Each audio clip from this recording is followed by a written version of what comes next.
Good day, everybody. We're glad to be here today. We are not going to waste anybody's time because we have a very critical topic to discuss. That topic is the budget.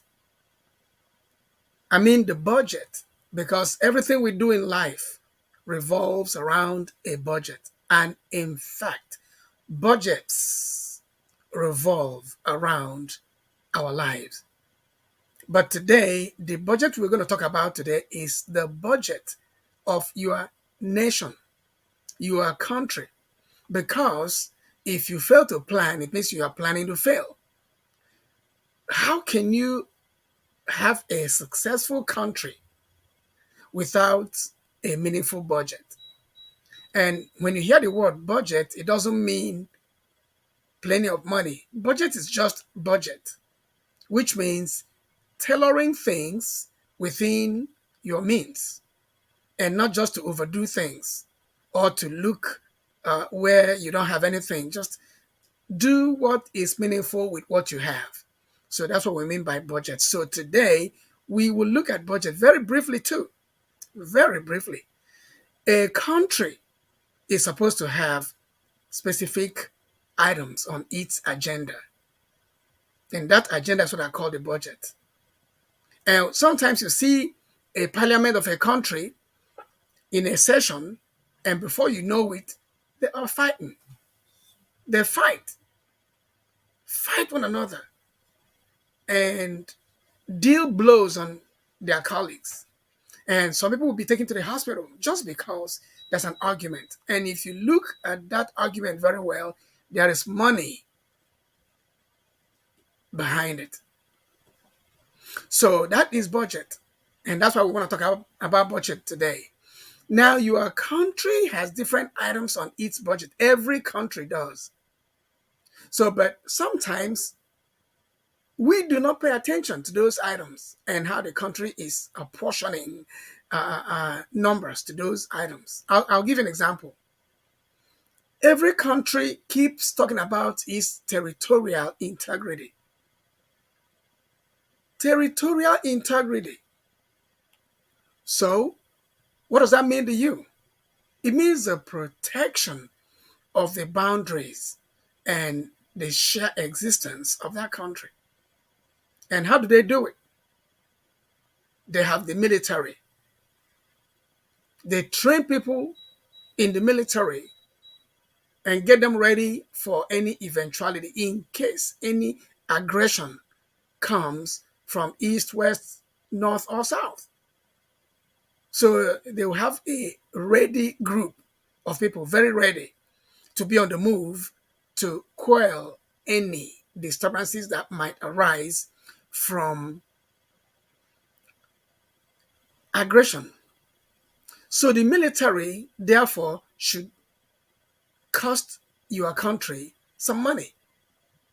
So now, how much does the country spend on the military? How much? That's one thing you need to look into. If you're going to have a viable country, not just to sit down and keep quiet and be sleeping and be docile when things are going on over your head. And then before you know it, you begin to blame the leaders. The leaders only respond to the prompts from the followers. So if the followers are docile and if they are sleeping and they're not doing anything, the leaders will begin to do whatever they want because nobody is saying anything. So this is a time for every person on the continent of Africa, no matter your country, to find out what your country has on its budget. So I've talked about the military now. How much does your country spend on the military? And actually, sometimes it's not even about the money. It could be about the percentage of what the country has. All right, so there are so many topics involved in this. Some topics require addressing borrowing, the source of funds, and all that. So, but we're not going to talk about the sources of funds today. We'll just talk about the budget. So you begin to be aware, begin to sensitize yourself and your friends and your neighbors and your fellow citizens that there's something called the national budget. Everybody has to show interest in the national budget so that you might have an idea what to look for and how to respond to the things you see when the parliament is talking about those items. So you will have to know how much your country has. Because first of all, they will say that they want to budget XYZ amount of money for the year. So how much are they trying to budget for the year? How much? So when you know how much they're trying to budget for the year, you will then begin to do your percentages. When they say they want to put 1 unit or 10 units of your currency to the military, you have to do that unit divided by the total amount of the budget, multiply it by 100, and then you get a percentage. That's how you know if they are putting too much into the military or too little. You got to know because you have to make a comment. The newspapers are there. When you can write a letter to the editor, you can write an article and ask them to publish it for you. If your article makes sense, they'll publish it. Because you might be talking about the percentage that they are apportioning to the military, that it is too high or too low. But you have to be aware first before you even begin to do the math. Another one is income. How does a country get income? There are some incomes that are from internally generated sources. So if your country is generating income or revenue internally, you have to know how much. It's all supposed to be, public information. You want to know how much the country is apportioning to Social Security if they have anything like that. You have to know how much the country is apportioning to let's say infrastructure, roads, bridges, rivers, dredging, buildings,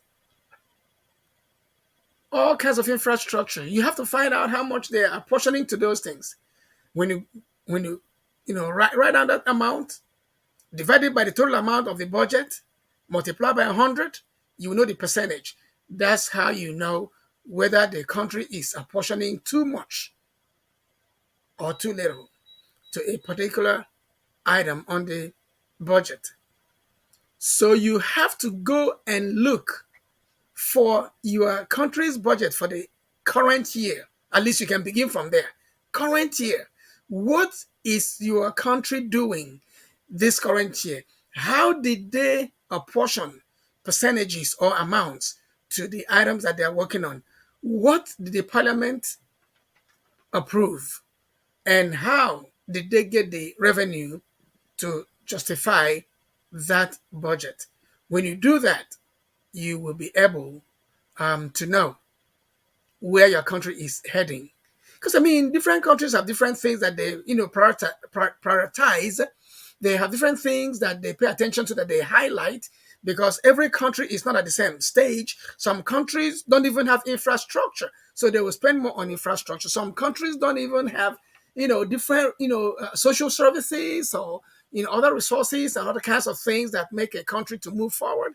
So some countries will have budget for education, for healthcare,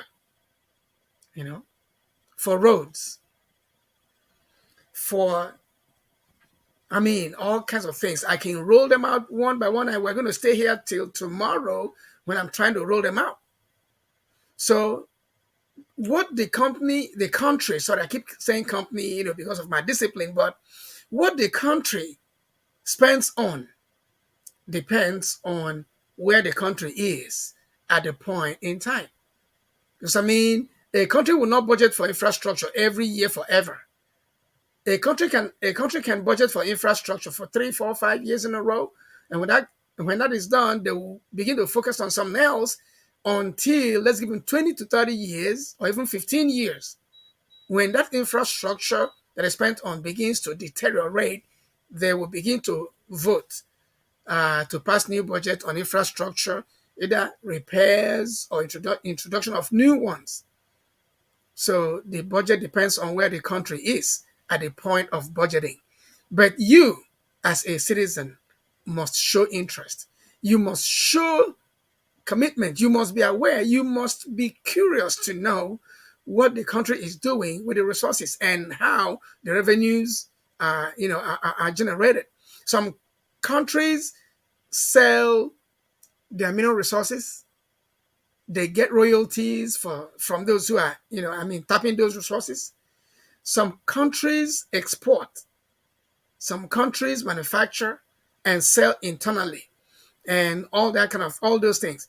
So there are some things that are just expenses that the country will do, the leaders of the country will do at their own discretion. They'll just decide what that thing is, they do it. But even if it's a discretionary stuff, you as a citizen should also be interested to know that there is some discretionary spending going on. You have a right, because it's your money. You have a right to know what those discretionary items are so that you can say, go to the press, write an article, publish it, and say, look, I don't seem to understand this spending. I don't understand it. I will need some explanation. And when that happens, more and more voices will chime in. And so the government will begin to know that people are watching. But if everybody is keeping quiet, it is that you are all docile. And when you are all quiet and sleeping, the country can keep going until you have autocrats, dictators running the affairs, because nobody said anything and they became more and more powerful. That's why we're looking at budget today. There are so many things we will look at in the days to come, but today we're looking at the budget. What does your country's budget say? What does your country's budget include? Where is the government taking the masses? What percentage is a country apportioning to education, to health care, to infrastructure, social services, to the military, to other forms of security? What are they doing about the salary structure of government officials? In all those things, you have to show interest in them so that you can join hands to run your country, not just to sleep for others to run the country for you. So that is very, very crucial. That's very, very important. Take time to understand your country's budget. And subsequently, we are going to look at items one by one and deal with those items one by one.